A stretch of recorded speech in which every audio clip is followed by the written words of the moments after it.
Any areas in the last number of years that you've really taken a pivot on or changed your mind on things? Dairy. I actually republished my Good Fat is Good for Women menopause book because the snacks had cheese. And I decided that if people had um, menopausal symptoms because of the inflammation and because of their adrenal issues, they definitely had to take out the dairy, which causes inflammation because of the caseinomorphins. Okay, we did talk about dairy last time, but since it's brought up again, I want to get into it a bit more here. Is this all dairy or just cow dairy? Not butter.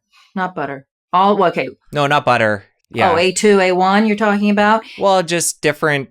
There's a lot of people in the health space that won't have cow dairy, but they'll have sheep or goat. Right, it's A2. There is a lot of variables. Well, that's A2, but you can also have A2 of cow milk as well. Yes. There's a lot of nuance, and we got into, again, some of this last time, but are we talking about all dairy, or are there certain details or types within that we can still have? I think if you're on fire, you can't have any dairy. You can have butter because we know that buttermilk is where all the proteins go, unless you are so sensitive that you need to make ghee and you see the teeny tiny bit of milk protein and lactose come to the top. None of this has to do with lactose. It's all about proteins.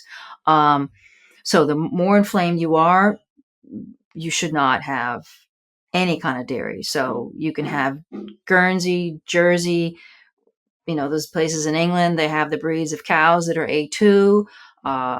Senegal, I mean, certain cows, yes, they are A2, but there is still a small quantity of caseinomorphins in that. So there's more in the regular, that breed that most cow milk is, but there's a smaller amount in the A2 goat, sheep, Jersey, Guernsey breeds. Now, if you are on fire, I don't recommend it, at least for a certain amount of time until the fires have been put out. Did you personally notice a difference in your health when you took dairy out? I did. My digestion was better. My husband's breath was better. And that was, yeah. And then I read Keith Woodford's book, The Devil in Milk. Talk more about what that brought up for you. Just reading about how heart disease, diabetes, things that he explains that most chronic diseases are because we're drinking A1 milk. So he's Australian or actually New Zealand, I don't know. Anyway, but he's talking mostly about how they actually prevented in Australia, the ability for people to have access to A2 milk, even though it was so much more documented, so much healthier for people.